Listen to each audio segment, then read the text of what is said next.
बनै नवा चलतु आज आम पूरी प्रसिद्ध मटर सूप बा मटर बांफ बा आपण ताकू मटर पानी मध्य कहि पारिबे।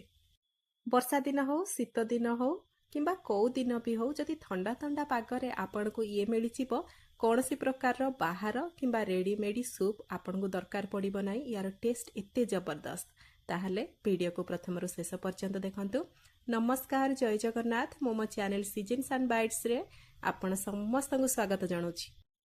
मटर सूप बनवाई बा मटर बांफ कि मटर पानी बनवाई ये मुझे नहीं हाफ कप मटर ताकू गोटे ओली पर्यंत आप सफिसीयंट पानी देकी ताकू भल भाव में बतरी नेबे।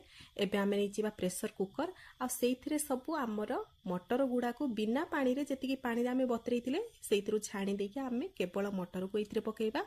आ मटर बतरी सारा पर जेतिकी आमर मटर क्वांटिटी रहिबो तार 3 गुणा आमे पानी एथिरे दबा।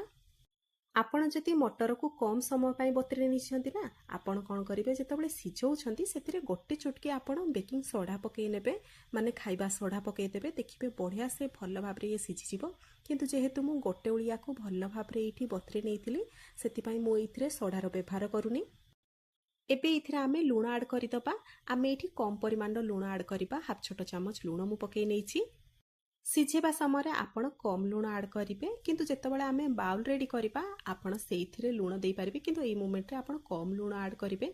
एबे तार लिड दे दबा आ याको हाई फ्लेम रे 5टी सीटी आसिया पर्यंत भल भाव रे एठी सिझेई नबा। आ जदि आपण सोडा पकई देइछन्ती मटर रे ताहले 2टी सीटी सफिशिएंट रहिबो।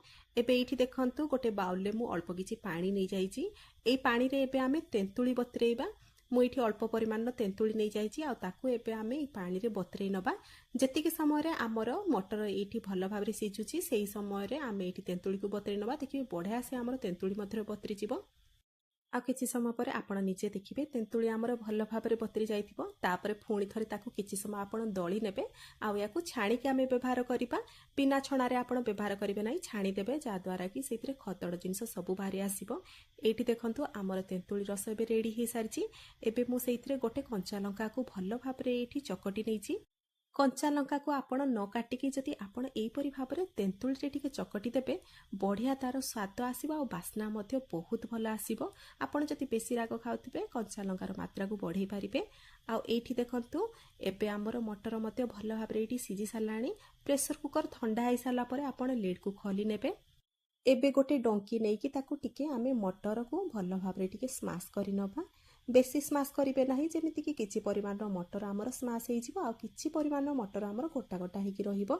जेहेतु आलू इठी आमे पकेइ नाहंती सेति पई एई परि भाव रे मटर को आमे भल भाव स्माश करिदेले तार जो सूपटी हबो बढ़िया बहलिया हबो। आपण चाहिले आलू मध्य पकेइ पारिबे। आ जदि आपण आलू को सिझाउछन्ती इथिरे जेतेबेले सिझी सारिबो आपण आलू को टिके हाथ माध्यम रे चकटी नेबे आ इथिरे मिसेइ नेबे। देखिबे सेइथिरे मध्य आपणकर सूपटी बढ़िया ठीक हे जिवो। एबे ये तो सब रेडी हे सारची। एबे चलंतु तार बाउल रेडी करिबा। प्रथमे आमे बाउल नै जिबा आ सेइथिरे जो आमे तेंतुली आ कंचा लंकार जो रस प्रस्तुत करथिले सेइथिरु मु 2 चम्मच नैची। एबे चुन चुन करी काटी रखिथिबा पियाज आमे सेइथिरे अल्प किछि परिमाण देइ देबा आ चुन चुन करी काटी रखिथिबा काकुडी को सेइथिरे पकेइ नबा। एई दुईटी जिनिस को आपण निहाती ऐड करिवे।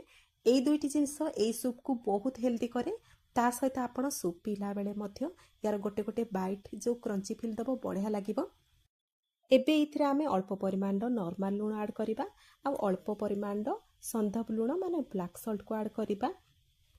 आपण टिके ध्यान देबे जेमिति कि दुईटी जाक लुण मिसिकी आमर प्रॉपर स्वाद अनुसार बाउल पाई लुण एठी हे जिवो। ता सहित एठी आमे पकेइ नबा अल्प परिमाणर चाट मसला। चाट मसला परिवर्ते आपण चाहिले आमचूर पाउडर मध्य पकेइ पारिबे। एबे जो आमे मटर पानी प्रस्तुत करथिले ता ऊपरे पकेइबा। आउ याकू जेतेबेले भी आपण खाउछंती सदाबेले मने रखिथिबे गरम गरम खाइबे यार स्वाद बहुत बढ़ी थाए। ठंडारे खाइबे नाही। जदि ठंडा पड़ी गला ताले ताकू सामान्य टिके गरम करि नेबे आ ता सहित आपण जदि ठंडा कास जर हेइथिबो याकू थरे बनेइकी गरम गरम रागुआ रागुआ करिकी पियंतु देखिबे बढ़िया लागिबो। पूरा बॉडी रिलैक्स लागिबो।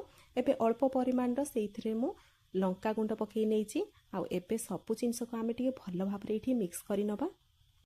ऊपर किछि धनिया पत्र को ऐड करदेबे। आउ एठी देखंतु आमर गरम गरम सूप बा मटर पानी मटर बांफ आपण जहाँ भी कहंतु ये पूरा रेडी हे सारिची। एमिति तो नॉर्मली आपण सबुदिन याको पी पारिबे। ये बहुत हेल्दी किंतु जदि आपण शीत दिन किंबा वर्षा दिने पिउछंती यार स्वाद 10 गुणा बढ़ी जाए। वीडियो भल लगी लाइक निहाती करेंगे। भिडटी जदि पसंद आसी सांगसाथी बंधु बांधव मान सहित शेयर करेंगे। मो चैनल जदि नुआ आछंती कि मो चैनल को सब्सक्राइब करना प्लीज सब्सक्राइब करने। फेसबुक पेज रे जदि देखुंती पेज टी को फॉलो करने। पुणी देखा आउ गोटे नुआ रेसिपी वीडियो रे। नमस्कार, जय जगन्नाथ।